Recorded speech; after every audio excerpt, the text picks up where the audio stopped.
السلام عليكم ورحمة الله وبركاته. النهاردة جايه لكم بشغل جميل وشغل جديد وحاجة كده شتوي. انا عاملة الفيديو ده بقالي كتير، بس للأسف ما كانش عندي وقت ان انا انزله، ودخل علينا العيد ورمضان والكلام ده كله، فاحنا قلنا نعمله دلوقتي. كده كده لسه الجو ساقع يعني. انا كده بقيس المخدات.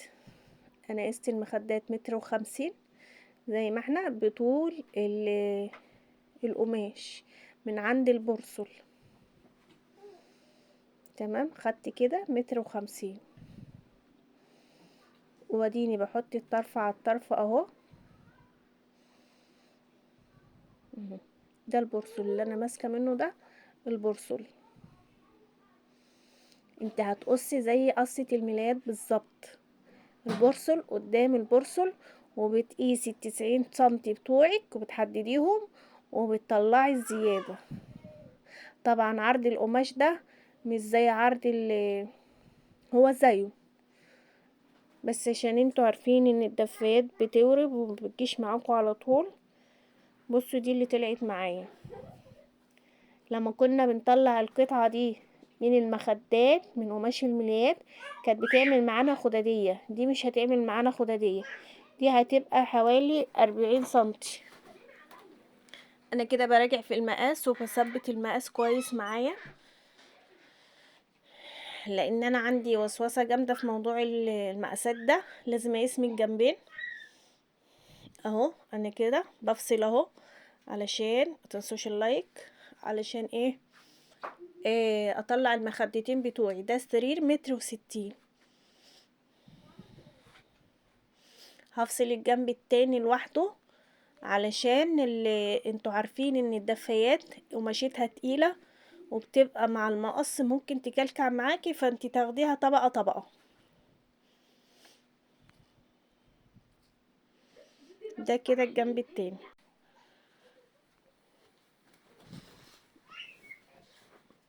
كده انا خلصت القطعة اللي هطلعها من المخدتين. ركزوا معايا، انا جايبه 4 متر وربع، بس المفرش ده مش هيبقى يعني بطول السرير للاخر. لو انت عايزه مفرش زي الملاية، هاتي 4 متر ونص، نفس مقاس الملايات. كده انا بطلع الخداديات هاخد 70 سنتي. ده كده 70 سنتي. بفصل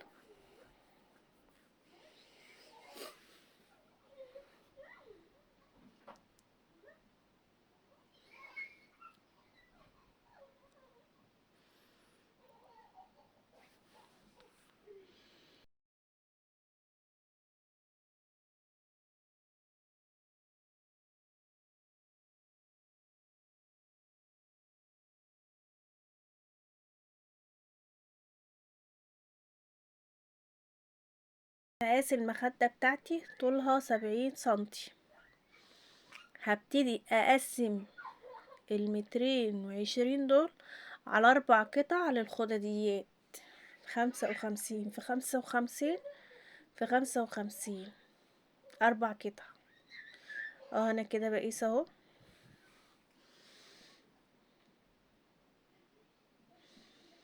بقول لكم 55. وياريت يا جماعة يكون في تفاعل ويكون في لايكات، ويعني شجعونا بقى، شجعونا. انا يعني بحب اعمل لكم حاجات كويسة وحاجات حلوة اهو. انا كده باكد من الناحية التانية، علشان انتوا عارفين ان الدفايات دي غدارة، بتلف منك من غير ما تحسي. لازم تخلي بالك منها جدا، كويس جدا، علشان بتورب بطريقة رهيبة. انا اشتريتها من الناس البياعين. للأسف البياعين ذات نفسهم كانوا مدينهاني واربة، فبقول لكم تخلوا بالكم. انا كده قسمت 4 قطع معايا اهو للخدديات، الوش والظهر. هنبتدي نأكد على الملاية بتاعتنا اللي هي الدفاية. الملاية هتطلع معايا حوالي 210 220. اللايك اهو اوعوا تنسوه. تمام كده. انا دخلت على القلابات، هاخد القلابات بتاعتي قست 55 و55، خدتهم على بعض.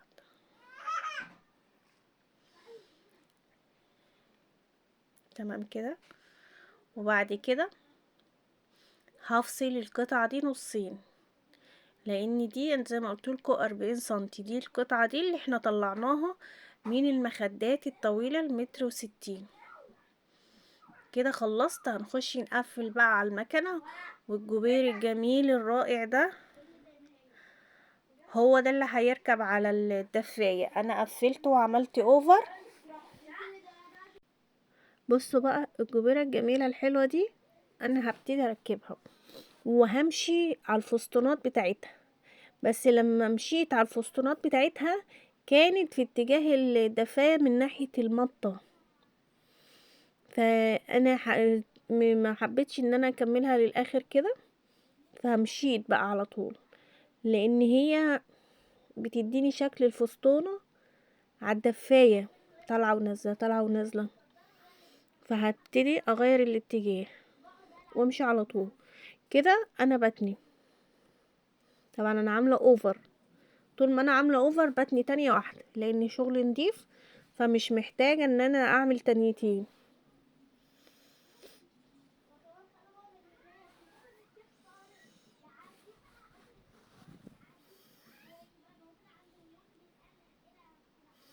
اهو بقول لكم انا كده هكمل وهرجع لكم تاني. طبعا انا معرفتش اسجل الصوت لان كان عندي المكنه شغاله وعندي دوشه جامده جدا زي اللي انا فيها دي، بس التانية كانت اكتر يعني.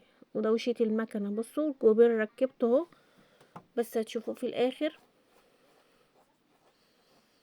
هنزل لكم الصور بتاعته على المنتدى، يا ريت تتابعوا المنتدى وتتابعوا الشورتس وتتابعوا بقيه الحلقات بتاعتي يا جماعه.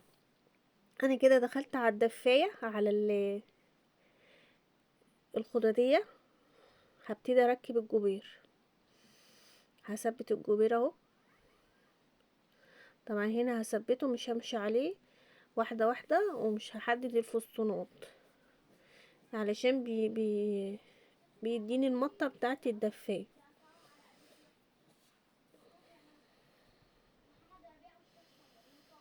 الجنب التاني اهو.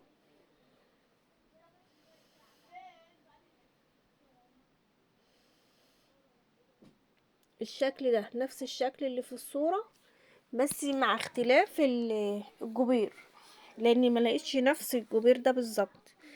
كل ما بحتاج حاجه مش لازم كل ما بنزل بلاقي نفس الشكل، يعني ممكن بلاقي خلص مش موجود، فبضطر ان انا اشغل نفسي باشكال تانية عشان ما اعطلش نفسي. كده انا بركب القلاب، الشغل كله اوفر بره وجوه ما شاء الله، شغل فاخر من الاخر، وما توفيقي الا بالله. يا ريت يا ريت اتمنى ان انتوا تتابعوا الفيديو للاخر، متنسوش اللايكات والاشتراكات، تعليقات والشير، فيديو استفيدي، دعوة حلوة من قلبكم. شجعوني باللايكات والتعليقات عشان استمر واعمل لكم فيديوهات احسن من كده بكتير. انا كده بركب الظهر. طبعا الظهر ده انتي بتنزلي بالجنبين، وفي الاخر زي ما بشاورلك كده هتقفلي علشان ما يديش معاكي مطة وتبصي تلاقي الجنب التاني راح منك على الناحية التانية. بصي انا هقفل الجنب التاني اهو، وبطلع فوق القلاب عند القلاب وما بسيبش كتير، هو سنتي واحد، وممكن اقفل لفوق عادي. كل ما بتقفلي الظهر كل ما بيلم معاكي الخدادية اكتر، وبيخليها مقفولة كويسة، ما بيبقاش فيها فراغات ولا حاجة. انا بطلع الزيادات، لو لقيتي الزيادات معاكي وانتي شغالة سنتي 2 سنتي عادي اظبطي شغلك، ده طبيعي عادي يعني. بيبقى فرق في المقص، فرق في القص، حاجات بسيطة. ده كده اهو الظهر بثبته واحدة واحدة اهو، علشان انتوا عارفين الدفايات بتمط انا طبعا كنت ناسيه، وتنيت الظهر كمان معايا، تنيتهم من الجنبين فنسيت يعني. فاكره ان انا تنيت الظهر مره واحده، فانا تنيته مرتين. ادي كده مش هتفرق معايا التانية دي، هقفل عادي جدا.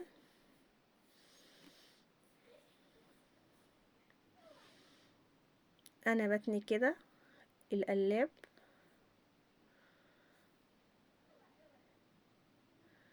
اتمنى ان الشغل يعجبكم، واتمنى ان انتوا تكونوا استفدتوا.